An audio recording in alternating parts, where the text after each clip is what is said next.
नमस्कार दोस्तों। आज डेट है 6 अप्रैल 2022। स्वागत है आपका दैनिक जागरण के न्यू डिस्कशन में। First of all thank you so much कि आप लोग इतना ज़्यादा रिस्पांस दे रहे हो। ठीक है, वीडियो में वॉच कर रहे हो, आप शेयर कर रहे हो, तो थैंक यू सो मच आप सभी को। अभी जो हमने आर्टिकल में एक चीज़ें इनोवेशन करने का कोशिश किया है कि मैंने आपको पहले भी बता चुके थे कि अब जो द हिंदू है या फिर इंडियन एक्सप्रेस है, उनके जो इंपॉर्टेंट आर्टिकल होंगे, मतलब पिछले डेट, जैसे कल का इंपॉर्टेंट आर्टिकल होगा तो उसको हम आज डिस्कस करेंगे। तो आज जो हमने एक इंपॉर्टेंट आर्टिकल डिस्कस किया है जो इंडियन एक्सप्रेस में इंपॉर्टेंट था, वायु पॉल्यूशन से संबंधित। ठीक है, वायु प्रदूषण से संबंधित। इस तरह से अब हम क्या करेंगे कि जो इंपॉर्टेंट आर्टिकल रहेगा द हिंदू के अंदर भी, तो उसको भी अपने डिस्कशन में ऐड करते चलेंगे और द हिंदू दैनिक जागरण का तो डिस्कशन करेंगे ही करेंगे। राइट, चलिए डिस्कशन स्टार्ट करते हैं। डिस्कशन स्टार्ट में जो पहला टॉपिक है वो है कि निर्मला सीतारमण जो हमारे वित्त मंत्री है, उन्होंने बताया कि सीए और सीएस जो एग्ज़ाम होता है, सीए मतलब चार्टर्ड अकाउंटेंट, और सीएस मतलब होता है कंपनी सेक्रेटरी। तो इनका जो एग्ज़ाम होता है, अभी तक इसका एग्ज़ाम ये होता है जैसे यूपीएससी का हमारा एग्ज़ाम होता है कि पहले आप फॉर्म डालिए, फॉर्म डालने के बाद आप एग्ज़ाम दीजिए, आपके एग्ज़ाम निकल जाएगा तो यार तैयारी हो जाएगी। कोई एक यूनिवर्सिटी नहीं होता है कि उस यूनिवर्सिटी में आप जाके पढ़ाई करोगे। आप नॉर्मल घर पे जाके पढ़ाई करिए, वहीं से हो जाएगा। जैसे हम लोग का यूपीएससी होता है, यूपीएससी में क्या है, हम फॉर्म डालते हैं, फॉर्म डालने से निकल जाते हैं तो हमारे एग्ज़ाम में सिलेक्शन हो जाता है। लेकिन वहीं आप आईआईटी के लिए क्या है, आईआईटी का आप एंट्रेंस निकालते हैं तो आईआईटी की तैयारी करने के लिए आपको कॉलेज में जाना पड़ता है, कॉलेज में दाखिला लेनी पड़ती है। इसी चीज़ों के लिए सरकार के द्वारा एक बिल लेकर आई गई है कि जिस तरह से आईआईटी का है उसी तरह से इनका भी एक तरह का क्या होना चाहिए कि संशोधन में उद्देश्य ये है कि अनुशासनात्मकता, जो अनुशासन है ना, उसको लाने की ज़रूरत है। ठीक है, कार्यवाही और पारदर्शिता लाने की ज़रूरत है, इनके पारदर्शिता लाने की ज़रूरत है। खुले सकते हो कि इनके लेके जो एक वैश्विक जागरूकता है उसको बढ़ावा दिया जा सकता है, क्योंकि इसको जागरूकता यदि जवाबदेही तय किया जाएगा सीए का, तो इससे क्या है कि विदेशी जो निवेशक है, विदेश से जो निवेश आते हैं, उसको अपेक्षाकृत भारत में क्या है कि कोऑपरेटिव गवर्नमेंट में एक तरह का रिफॉर्म होगा, एक तरह का व्यवस्था मजबूत होगा, जिससे कि हमारे यहाँ पे निवेश ज़्यादा से ज़्यादा आ पाए। विदेशी निवेश क्या है, ज़्यादा से ज़्यादा आ पाएगा। देखिए ऐसे तो बोलना नहीं चाहिए, लेकिन नॉर्मल ऐसे कहा जाता है कि सीए जो होता है वो टैक्स को चोरी करने के लिए होता है, लेकिन ये चीज़ें गलत है, ऐसा नहीं होता है। राइट, तो इसी चीज़ के लिए जो सीए का जो एक्चुअली पारदर्शिता है उसको कहीं ना कहीं कटघरे में खड़ा किया जाता है। तो उन चीज़ों को ख़त्म करने के लिए सरकार के द्वारा ये कानून लेके आया गया है। ठीक है, ये जो कानून है वो चार्टर्ड अकाउंट और कंपनी सेक्रेटरी के लिए, ठीक है, जैसे आईआईटी का इंस्टीट्यूट होता है ना, उसी तरह से इसका भी एक इंस्टीट्यूट की तरह एक संस्था को खोल सकते हैं। ठीक है, जिसमें इनको एक डिसिप्लिन बनाया जाएगा, कुछ दिनों का इनके लिए ट्रेनिंग होगा, तो इसकी ट्रेनिंग अनिवार्य होगा, उसके बाद ही आप आ सकते हैं। तो ये सारा चीज़ें इसमें दिया गया था। तो यही आर्टिकल है। राइट, नेक्स्ट जो आर्टिकल है वो नेक्स्ट आर्टिकल है कि बुचा में जो हत्याकांड हुआ है, ठीक है, ये कहाँ पे, यूक्रेन में है। यूक्रेन में रूस के द्वारा जो बम गिराया जा रहा है, ये सब सारी चीज़ें हो रही है, उसके लेके बहुत सारे नागरिकों को, आम नागरिक जो है उनकी हत्या हुई है। इसके लेके भारत ने कड़ी आपत्ति जताई है। लेकिन ये अभी भी आपको ध्यान में रखना चाहिए कि भारत का स्टैंड अभी भी वही है कि ये नहीं कि सुरक्षा परिषद में इसको लेके, संयुक्त राष्ट्र सुरक्षा परिषद में इसको लेके बैठक हुआ था, बैठक में भारत ने इसको लेके आपत्ति जताई है, क्योंकि भारत जो है वो आम जो हमारा जो मानव अधिकार है, मानव अधिकार का हनन को हम सहन नहीं कर सकते। ये माना जाता है कि भारत जो है वो मानव अधिकार का हननों को सहन नहीं किया जा सकता इनके द्वारा। है, लेकिन हम अभी भी अपने जो फैसला है फैसले पे टिके हुए हैं, हम अपनी रूस और इसके विवादों में तटस्थ बने हुए हैं इसको लेके। राइट, चलिए नेक्स्ट आर्टिकल की ओर चलते हैं। नेक्स्ट आर्टिकल जो है, मैंने आपको बताया था कि पंजाब के जो अभी मुख्यमंत्री जो बने हैं भगवंत मान, इन्होंने बोला था कि चंडीगढ़ को किसको दे देना चाहिए, पंजाब को सौंप देना चाहिए। लेकिन यहाँ पे पेच फंसा है। चंडीगढ़ जो है वो एक यूनियन टेरिटरी है। चंडीगढ़ पंजाब का राजधानी है, चंडीगढ़ हरियाणा का राजधानी है, पंजाब का भी राजधानी है और हरियाणा का राजधानी है। अब इसमें तीन स्टेज आ जाएगा, केंद्र भी इसमें शामिल है, इसमें 2 राज्य भी शामिल हैं। तो ये विवाद सामने आया। ठीक है, तो अब ये जो केंद्र की वो हरियाणा की सरकार है वो बोलती है कि हम छोड़ेंगे नहीं, चंडीगढ़ को नहीं छोड़ेगा हरियाणा। तो ये चीज़ें है, तो ये अब देखने वाली बात है कि ये मामला आगे जाएगा तो किस तरह से लेता है। लेकिन आप इसको यही चीज़ें समझ के रखिए कि यूटी है, यूटी में किसके द्वारा गवर्न किया जाता है, केंद्र के द्वारा गवर्न किया जाता है। नाम ही होता है केंद्र के द्वारा शासित, मतलब केंद्र शासित। ओके, तो ये अभी बैकग्राउंड इसका यही है। चलिए नेक्स्ट आर्टिकल की ओर चलते हैं। नेक्स्ट आर्टिकल इस पेज के अंदर नहीं है। नेक्स्ट जो आर्टिकल है इस पेज में है कि रूस, चीन और पाकिस्तान की गठजोड़ से भारत को सतर्कता की ज़रूरत है। कल हमारा लोकसभा में बैठक में वो चल रही थी, भाषण डिबेट चल रहा था विपक्ष के बीच में और सत्ताधारी पक्ष के बीच में। तो शशि थरूर जो थे वो विपक्ष के रूप में इन्होंने खड़े होकर बताया, उन्होंने बोला कि भारत का जो अभी यूक्रेन के लेके जो इशू है, ठीक है, वो जो नीति है वो जो होना चाहिए वो सही नीति है। नीति अभी तक उन्होंने बताया कि आत्मसंतोष करने वाली है, कि सही है, नीति में कोई दिक्कत नहीं है। उसके बाद है ऑपरेशन गंगा। ऑपरेशन गंगा कब चलाया गया था आपको याद करना है कि ऑपरेशन गंगा जो है यूक्रेन से मतलब लोगों को वहाँ से निकालने के लिए ऑपरेशन गंगा को चलाया गया था, राइट। इससे भी थोड़ी सी इसमें बताया गया कि लेट हुआ, लिए हुआ, लेकिन ऑपरेशन गंगा भी सफल रहा हमारा, राइट। तो ये सारी चीज़ें। उनके बाद इनके द्वारा एक कयास लगाया जाता है वर्ल्ड पॉलिटिक्स में कि रूस, पाकिस्तान, रूस, चाइना और पाकिस्तान, इसका एक गठजोड़ हो सकता है। तो भारत को इससे प्रॉब्लम, समस्या आ सकती है। तो इसको ख़त्म करने के लिए भारत को क्या करना चाहिए, अपने एक कूटनीतिक तौर पे इसको एक बैलेंस बनाने की ज़रूरत है। यदि ये तीनों एक गठजोड़ हो जाता है तो भारत क्या होगा, थोड़ी सी भारत में जो समस्या बन के निकल के आ जाएगी। तो इसलिए गुटनिरपेक्ष नीति के तहत हमें आगे बढ़ने की ज़रूरत है। ये गुटनिरपेक्ष नीति की मतलब समझते हैं आप? गुटनिरपेक्ष मतलब होता है कि हम किसी के पक्ष में नहीं है। जैसे अभी रसिया है, यूक्रेन है, हम ना यूक्रेन के पक्ष में ना रसिया के पक्ष में। ये चीज़ें हमारे यहाँ पे कब चालू हुआ, ये शीत युद्ध के दौरान ही चालू हुआ था, ठीक है। शीत युद्ध मतलब कोल्ड वार के दौरान ही चालू हुआ था नैम। मतलब कि हम नॉन अलायंस मूवमेंट चलाए थे, जिसमें हम किसी के पक्ष में नहीं जाएंगे।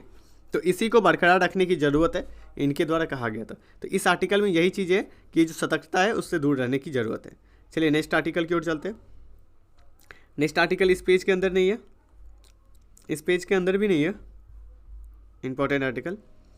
इस पेज के अंतर्गत है कि 2 लाख तक पहुंच सकता है सब्सिडी। देखिए सब्सिडी का, उर्वरक का सब्सिडी का मतलब होता है कि आर्थिक रूप से क्या हो कि आपको सहायता प्रदान किया जा सके। प्रत्यक्ष रूप से सब्सिडी 2 तरह का होता है, प्रत्यक्ष होता है, एक होता है अप्रत्यक्ष।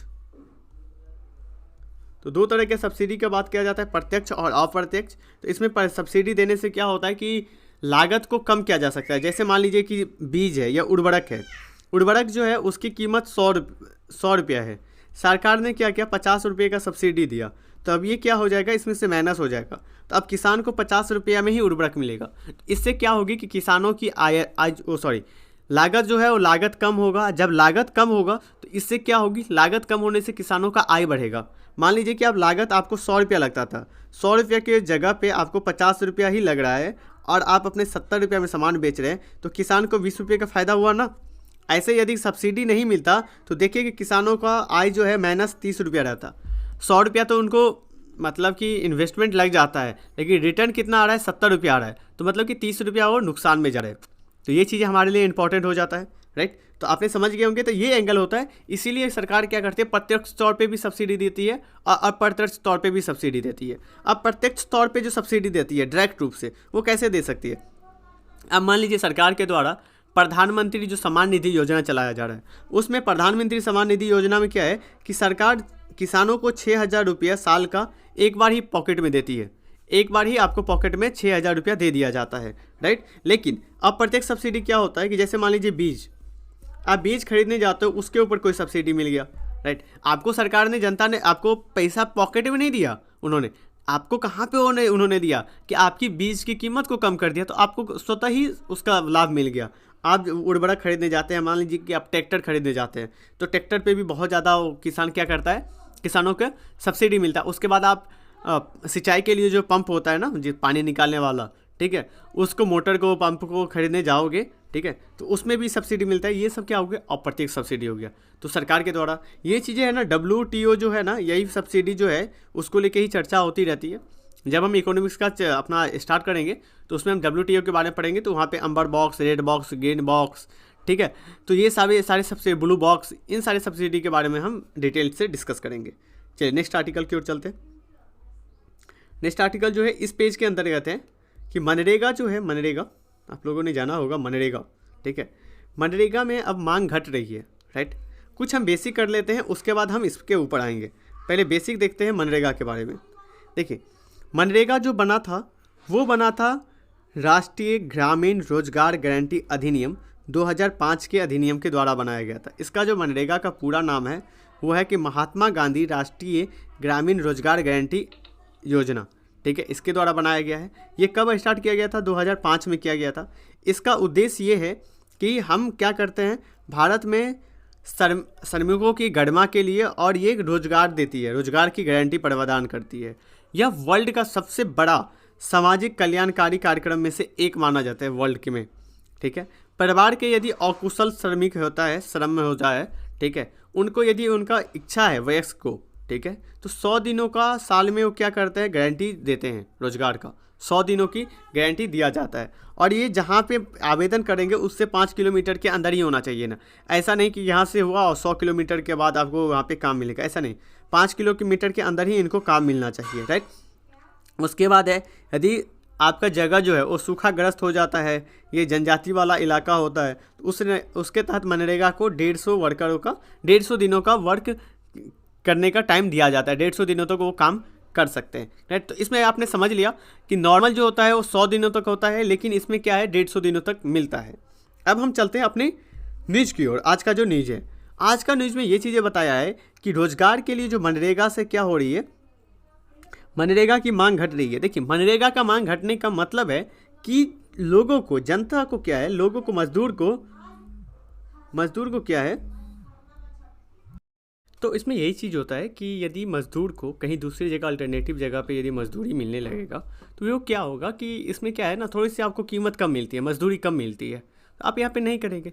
तो वही चीज़ें आप देखोगे कि जब कोविड हो गया था, तो कोविड के समय में सभी जो है वो अपने घर को वापस चले गए थे, तो उसमें क्या हो गया था कि मनरेगा में मांग बढ़ गई थी। लेकिन अभी के समय में क्या है कि सारी चीज़ें अब पूरा खुल गया है, सारी चीज़ें चालू हो गया है, तो लोग अब कंपनियों में, इंडस्ट्री में जाके अब काम करना चालू करना स्टार्ट कर दिए हैं, जिससे कि मनरेगा में जो काम करने की चीज़ें है वो घटना चाहिए। तो ये एक सही साइन है, ऐसा भी नहीं है कि नहीं होना चाहिए। सही साइन ये है कि मांग यदि घटता है तो हम क्या कर सकते हैं कि इनकी सैलरी बढ़ा सकते हैं, राइट, इसकी सैलरी बढ़ा सकते हैं, इनसे सारी चीज़ें कर सकते हैं। ये चीज़ें हमारे लिए अच्छी साइन है। चलिए नेक्स्ट आर्टिकल क्यों चलते हैं।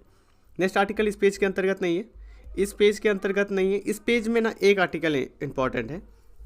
आर्टिकल एडिटोरियल के अंदर जो एक आर्टिकल है वो बताता है कि प्रदूषण की समस्या को समाधान के लिए हमें इलेक्ट्रॉनिक वाहन के लिए कारगर हो सकते हैं, इलेक्ट्रॉनिक वाहन की तरफ हम जा सकते हैं। आप देखेंगे कि भारत में अभी के टाइम में, वर्तमान समय में, कि हमारा जो ईंधन है, पेट्रोल का दाम कितना ज़्यादा से बढ़ रहा है, ठीक है। जब पेट्रोल की दाम इतनी ज़्यादा बढ़ रही है तो लोगों को एक बर्डन हो जाता है, लोगों के खर्चे बढ़ रहे हैं, ठीक है। उसके बाद आप देखोगे जीवाश्म ईंधन देखोगे, पर्यावरण देखोगे, ये सारी चीज़ें बढ़ने से इसमें हो रहा है। तो लोग अब अल्टरनेटिव रास्ते पे जा रहे हैं। अल्टरनेटिव रास्ते मतलब इलेक्ट्रॉनिक वाहन की तरफ जा रहे हैं, ज़्यादा से ज़्यादा इलेक्ट्रॉनिक वाहन यूज़ कर रहे हैं, जिससे कि उनको एक बार तो देना पड़ता है लेकिन लागत कम होता है। 2020 के मुकाबले 2021 में जो इसके इलेक्ट्रॉनिक वाहन है उसकी 163% की बढ़ोतरी देखने के लिए मिला है, ठीक है। अभी हाल ही में जो नितिन गडकरी थे, इन्होंने एक कार भी लॉन्च किया जो एक्चुअली इलेक्ट्रॉनिक से ही चलता है, तो ये हमारे लिए अच्छी साइन है। तो इससे क्या होगा कि पर्यावरण की बचत होगी, पर्यावरण का बचत होगा। दूसरा चीज़ ये है कि ये जो पेट्रोल डीजल का जो हम आयात करते हैं दूसरे देशों से, आयात जो करते हैं वो कम होगा। जब आयात कम होगा, निर्भरता हमारी कम होगी। सेकंड चीज़ ये है कि वस्तुओं का दाम कम होगा।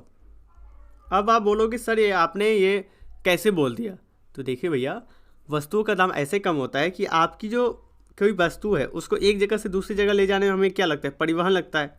अब जब परिवहन लगता है तो यदि उसकी तेल की दाम ज़्यादा रहेगी तो परिवहन कॉस्ट ज़्यादा आएगा, ट्रांसपोर्टेशन कॉस्ट ज़्यादा आएगा ना। जब ट्रांसपोर्ट का कॉस्ट ज़्यादा आता है तो रेट ज़्यादा रहेगा। लेकिन यहाँ पे यदि इलेक्ट्रॉनिक वाला रहेगा तो ट्रांसपोर्ट की खर्चा थोड़ी सी कम आएगी। जब ट्रांसपोर्ट की खर्चा कम आएगी तो क्या होगा कि कॉस्ट जो है उसका कम हो जाएगा। जब कॉस्ट कम होगा तो सामान क्या होगा, सस्ते हो जाएंगे। ये जो है वो कॉस्टफुल फैक्टर है, ठीक है, कॉस्टफुल फैक्टर है, जिसके तहत क्या होगा कि कॉस्ट कम हो जाएगा, राइट। चलिए अब इसी आर्टिकल को जोड़ते हुए कल एक्चुअली आर्टिकल आया था इंडियन एक्सप्रेस के अंतर्गत, जिस आर्टिकल को हम डिटेल में डिस्कस करेंगे। ये इंडियन एक्सप्रेस में आर्टिकल आया था कि वायु गुणवत्ता डेटाबेस 2022 हाल ही में WHO के द्वारा जारी किया गया है, WHO के द्वारा, ठीक है, विश्व स्वास्थ्य संगठन के द्वारा। इसमें ये इसको 7 अप्रैल को विश्व स्वास्थ्य दिवस मनाया जाता है। इस डेटाबेस के तहत ये है कि लगभग 99% इनका जो फ्रेमवर्क रखा गया है ना, इनका जो मानक है, इनके मानक के अनुसार से इनकी गुणवत्तापूर्ण जो निर्धारित सीमा है, इनके हिसाब से 99% जो व्यक्ति है विश्व में वो इनके अंतर्गत नहीं आते, मतलब सीमा से ऊपर, मतलब उनकी क्वालिटी अच्छा नहीं है। इसके अंतर्गत केवल 1% जो है वही स्वस्थ हवा में, स्वस्थ वायु में रह पाते हैं, राइट। इन्होंने पहली बार जो ये डेटाबेस के अंतर्गत पहली बार नाइट्रोजन ऑक्साइड को वार्षिक औसतन जो चीज़ें हैं उसको शामिल किया गया है। इसमें आप देख सकते हैं PM10 PM2.5 के बराबर जो पार्टिकुलेट मैटर होता है, ठीक है, उसको मापना इसमें शामिल किया गया है मापने के लिए ठीक है। इससे बताया जाता है कि जीवाश्म ईंधन जो है उसके उपयोगों पे इसमें अंकुश लगाया जाए, उपयोग को कम करने की बात की जाती है। इससे ये है कि लोगों को उजागर करना पड़ेगा, इससे प्रेरित करना पड़ेगा। हेलो, तो ये सारी चीज़ें हैं। उसके बाद देखेंगे कि विश्व वायु गुणवत्ता रिपोर्ट 2021 अभी हाल ही में जारी किया गया है। इस रिपोर्ट में 15 जो प्रदूषित शहर है उसमें से 11 शहर भारत में आते हैं। तो भारत के लिए जो ये है स्थिति, वो दयनीय स्थिति बना हुआ है हमारे यहाँ पे, राइट। इसके अंतर्गत प्रमुख बिंदु क्या है, इससे क्या होता है कि हानिकारक वायु आता है, राइट। हानिकारक वायु आप देखेंगे 117 देशों में 6000 से अधिक शहरों में जो वायु की गुणवत्ता है वो हानिकारक होती है। इससे डेटाबेस क्या होता है, डेटाबेस बढ़ा है, ठीक है, संग्रहण इसका दायरा बढ़ गया है, ठीक है। 2011 में इसको पहली बार डेटाबेस को बनाया गया था, ठीक है। इससे 2011 से अभी तक 6 गुना इसमें वृद्धि हो गई है, ठीक है, 6 गुना इसमें वृद्धि हमें देखने के लिए मिलता है। वायु प्रदूषण का प्रभाव क्या होता है, वायु प्रदूषण का प्रभाव आपके स्वास्थ्य पे भी पड़ता है, आपके हेल्थ पे पड़ता है, आपके शरीर पे पड़ता है। जब मानव के शरीरों पे तो उनके नुकसान होती है, तो कहीं ना कहीं आपके नुकसान होता है तो लोग कहाँ जाएंगे, स्वास्थ्य क्षेत्र में जाएंगे ना, हॉस्पिटल जाएंगे। और हॉस्पिटल जाएंगे तो कहीं ना कहीं ज़्यादा हमें इंफ्रास्ट्रक्चर लगेगा, तो इससे विकास की जो दर है वो भी कम होता है, हमारे देश की GDP पे भी इसका प्रभाव पड़ता है। आप NO2 के जो सांस लेने में संबंधित अस्थमा जैसे बीमारी, ये बीमारी आप देखेंगे कि बहुत ज़्यादा बढ़ती जा रही है, सांस लेने में प्रॉब्लम होगा। आप दिल्ली जैसे शहरों में आएंगे ना तो नॉर्मली लोगों को खांसी, सर्दी, ये जुकाम होता ही रहता है। इसका एक ही कारण है, यहाँ के वायु प्रदूषण, राइट।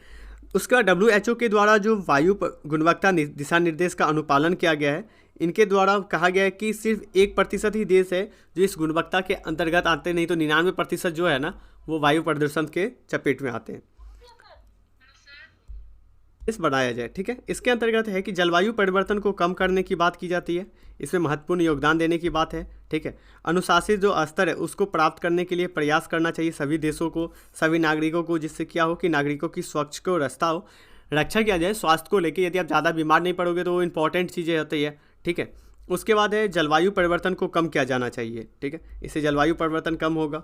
जो 6 जो प्रदूषक के लिए जो गुणवत्ता है उस गुणवत्ता को बनाया रखना चाहिए। 6 जो प्रदूषक की गुणवत्ता है वो है कि पार्टिकुलेट मैटर, ठीक है। उसके बाद उसमें क्या होता है PM2.5 PM10, उसके बाद है ओजोन, उसके बाद है नाइट्रोजन ऑक्साइड, उसके बाद सल्फर ऑक्साइड और कार्बन मोनोऑक्साइड। ये सारी चीज़ें क्या है इसके पार्टिकल के अंतर्गत आते हैं। पहले देखिए ये किस लेवल पे होते थे 2020 में, अभी की डेट में देख सकते हैं, राइट। उसके बाद है नेक्स्ट चीज़ ये बताता है कि वायु प्रदूषण जो है ना, वायु की गुणवत्ता स्वास्थ्य के लिए कितना ज़्यादा सुझाव इसमें सराहा जाता है। इसके लिए कि क्या किया जाएगा, WHO ने बताया है, दिशा निर्देश में बताया है इनके अनुसार कि राष्ट्रीय वायु गुणवत्ता मानक एक अपनाने की ज़रूरत है, जिसमें सभी देश क्या हो कि संतुलित से उसको संतुलन करे, राइट, उसको संशोधन करे और उसको निगरानी किया जाना चाहिए। प्रदूषण के स्रोतों को पहचान किया करिए कि प्रदूषण एक्चुअली होता कहाँ से है। आप देखिए जड़ पे पहुँचिए, जड़ को पहले ख़त्म करने की ज़रूरत है। आप ऊपर की चीज़ें करेंगे तो काम नहीं चलेगा। आप दिल्ली में आओगे ना तो यहाँ पे रोड पे ना टैंकर चलता रहता है जो पानी का छिड़काव करता है। अरे भैया पानी का छिड़काव सही है, आप मतलब कि शॉर्ट टर्म में तो इसको कर देंगे, शॉर्ट टर्म में तो इसको ख़त्म किया जा सकता है, लेकिन लॉन्ग टर्म में आपको जड़ पे पहुंचना पड़ेगा कि ये कहाँ से हो रहा है प्रदूषण, ठीक है। खाने पकाने, हीटिंग और प्रकाश की व्यवस्था को करने के लिए हमें स्वच्छ एनर्जी की तरफ बढ़ना चाहिए, अल्टरनेटिव जैसे सौर ऊर्जा की तरफ, इलेक्ट्रॉनिक वाहन की तरफ, इसकी ओर हमें जाना चाहिए, ठीक है। परिवहन की किफ़ायती करनी चाहिए, पैदल चलने वाले यात्रियों के लिए अलग से ट्रैक बनाइए, साइकिल चलाने वाले को प्रमोट करिए, ठीक है, क्योंकि उनके लिए अलग ट्रैक रहेगा तब वो जाएंगे। अब इतनी भीड़ में इतनी स्पीड में गाड़ी चलती है तो साइकिल चलाने वाले भी डरते हैं, उनके हाथ पाँव हिलने लगते हैं, ठीक है, फूल जाता है कि भैया कोई ठोक के चला गया तो काम ख़त्म, नहीं समझे आप, ठीक है। तो इनके लिए अलग से ट्रैक बनाने की ज़रूरत है, जिससे कि इस सारी चीज़ों को किया जाएगा। उसके बाद है उद्योग और नगर पालिकाओं को क्या करना चाहिए, एक प्रबंधन को तैयार करना चाहिए कचरे के लिए कि किस तरह से होना चाहिए, राइट। कृषि के अवशिष्ट जो है उसको, जैसे आप देखो पराली जो होता है, पराली हमारी जो दिल्ली है ना, दिल्ली में पराली को जलाने से सबसे ज़्यादा वायु प्रदूषण होता है। तो भैया ऐसा टेक्नोलॉजी आप डेवलप करिए जिससे कि पराली को जलाया नहीं जा सकता है, उसको हम एक उर्वरक और खाद के रूप में उसको यूज़ कर सकते हैं, राइट। उसके बाद है जंगल में जो आग लग जाती है उसको रोकने के लिए, कृषि में वही जो गतिविधियाँ होती है उसको रोकने के लिए जो मानव गतिविधियाँ होती है, इन सारी चीज़ों को आप यहाँ पे टैकल कर सकते हैं। उसके बाद एक चीज़ें सजेशन इंपॉर्टेंट चीज़ें दिया जाता है कि देखिए आप तो इन्वायरमेंट हमें पढ़ाते हैं, लेकिन आप सोचिए कि यूपीएससी में आने से पहले आपने इन्वायरमेंट को कितने अच्छे तरीके से पढ़ा था, नहीं पढ़ा था, ठीक है। तो ये इन्वायरमेंट जो चैप्टर है, खास करके वायु परिवर्तन, ये स्टूडेंट को ना 1 क्लास से ही इसके बारे में आप कंसर्न करिए। इन सारे चीज़ों से वायु प्रदूषण होता है। तो घर में रहेंगे तो लाइट को बंद करके रखेंगे, उतना ज़्यादा प्रदूषण नहीं करेंगे, किसी चीज़ों को खुले में नहीं फेंकेंगे, कचरे को कचरे के बॉक्स में फेंकेंगे। तो ये सारी चीज़ों को करने की ज़रूरत है। तो ये आर्टिकल जो था वो इंडियन एक्सप्रेस का था, हमने डिटेल में डिस्कस किया इस आर्टिकल को। चलिए नेक्स्ट एडिटोरियल की ओर चलते हैं। नेक्स्ट जो एडिटोरियल है वो ये एडिटोरियल है कि कृषि जो है, कृषि में चीज़ों को बदल के किसान ड्रोन लाया गया है, ठीक है। किसान ड्रोन क्या है कि जैसे हमारा जो अभी समय चल रहा है, ठीक है, उदारीकरण, भौगोलीकरण, ठीक है, सूचना और प्रौद्योगिकी जो कारगर है तरीका, उसको लाने से संबंधित और आगे हम थोड़ा सा बढ़ेंगे। पहले किसान के लिए क्या चलाया गया था, सरकार जो हमारे हैं वो टेक्नोलॉजी पे ज़्यादा से ज़्यादा योगदान दे रहे हैं कि ज़्यादा से ज़्यादा बढ़ावा दे रहे हैं कि उनको जोड़ दिया जाए कि ज़्यादा से ज़्यादा टेक्नोलॉजी ले जा पाए। किसान रेल देख सकते हैं, किसान उड़ान देख सकते हैं, सरकार के द्वारा किसान ड्रोन की अभी चालू की गई है।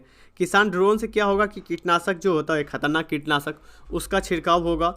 उसके बाद है उसका देख रेख हो सकता है, राइट। उससे हमारा क्या है, बीमारी नहीं हो सकता है किसानों को। फसल की जो बीमारी होती है उसकी पहचान किया जा सकता है। फसल जो लैंड है उसकी सीमांकन में इसका लाभ हो सकता है। उसके बाद है इसमें क्या हो सकती है कि इससे आय कम होगा, लागत कम होगी।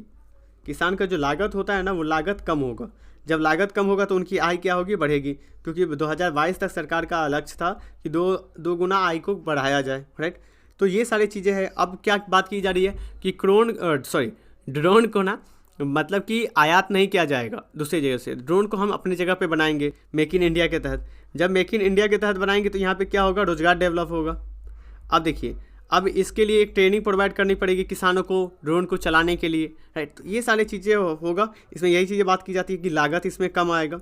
तो ये चीज़ें बात की जाती है कि सरकार चाह रही है कि इस तरह से माध्यम से आके हम एग्रीकल्चर में भी टेक्नोलॉजी का सही से सही यूज़ करें, ठीक है, जिससे कि हमारा क्या होगा कि आगे चल के हम एक नई टेक्नोलॉजी के लिए तरफ जाएंगे और हमारा किसान लाभकारी रहेगा, ठीक है। और किसानों के द्वारा जो मुफ्त अनाज दिया जाता है, ठीक है, वो प्रधानमंत्री गरीब कल्याण योजना, इसके बारे में एक आर्टिकल है। देखिए, प्रधानमंत्री गरीब कल्याण योजना के बारे में थोड़ा सा हम देखते हैं। ये जो योजना है ये चलाया गया था लॉकडाउन के टाइम में, कोविड के महामारी के दौरान इस योजना को चलाया गया था। इस योजना के तहत ये होता है कि सभी परिवारों को गेहूं या चावल मुफ्त में 5 केजी दिया जाएगा परिवार को, ठीक है।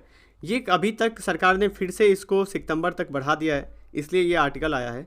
इसको राष्ट्रीय खाद्य सुरक्षा अधिनियम NFSA के द्वारा 2019 के द्वारा इसको लागू किया गया है। यह PDS माध्यम के तहत जो आपको मिलता है, ठीक है, PDS सार्वजनिक वितरण प्रणाली के माध्यम से आपको मिलता है, उसी के तहत आता है। एक चीज़ें याद करने की आपको ज़रूरत है, इसका जो नोडल ऑफिसर है, ठीक है, नोडल मंत्रालय है वो वित्त मंत्रालय है, ठीक है, ये याद करके आपको रखना है। वित्त मंत्रालय क्या है, इसका नोडल मंत्रालय है, ठीक है। तो ये आर्टिकल है। चलिए अब नेक्स्ट आर्टिकल की ओर चलते हैं। नेक्स्ट आर्टिकल अब इस पेज में नहीं है, इस पेज के अंतर्गत नहीं है, इस पेज के अंतर्गत है कि श्रीलंका में जो आर्थिक क्राइसिस चल रहा है, जिससे कि अभी नया वित्त मंत्री बना था, इन्होंने भी 24 घंटे के अंदर इस्तीफा दे दिया। तो ये जो प्रोटेक्शन चल रही है, हमने आर्थिक गतिविधियों को आपको बताया था कि कोविड के कारण एक हुआ था, क्योंकि इनका जो टूरिज़्म है, इनके लिए सबसे ज़्यादा योगदान का देता है टूरिज़्म। तो ये सारी चीज़ें हैं, तो इन सारी चीज़ों के लेके ये चीज़ें कहा गया था, राइट। नेक्स्ट आर्टिकल देखते हैं। नेक्स्ट आर्टिकल इस पेज के अंतर्गत नहीं है, इस पेज के अंतर्गत भी नहीं आता। तो आज के लिए जो इंपॉर्टेंट आर्टिकल था ये इंपॉर्टेंट आर्टिकल था, राइट। यदि आप हमारे मेंटरशिप प्रोग्राम से जुड़ना चाहते हैं तो मेंटरशिप प्रोग्राम से आप जुड़ सकते हैं। उस मेंटरशिप प्रोग्राम से जुड़ने के लिए आप हमें इस नंबर पे कॉल कर सकते हैं। और ये मेंटरशिप प्रोग्राम जो होता है वो आपकी स्टडी में 1-to-1 आपको गाइड किया जाता है, 1-to-1 आपकी प्रॉब्लम को सॉल्व किया जाता है, आपको किस तरह से तैयारी करना चाहिए, कब किस चीज़ों को टैकल करना चाहिए, क्योंकि हमें ना यहाँ पे एक एक दिन एक एक घंटे से लड़ना पड़ता है। तो एक सही तरीका आपके पास रहता है, एक सही रणनीति रहता है, तो आप आगे इसको तैयारी को आगे बढ़ा सकते हैं। तो आज के डिस्कशन में इतना ही। Thank you so much.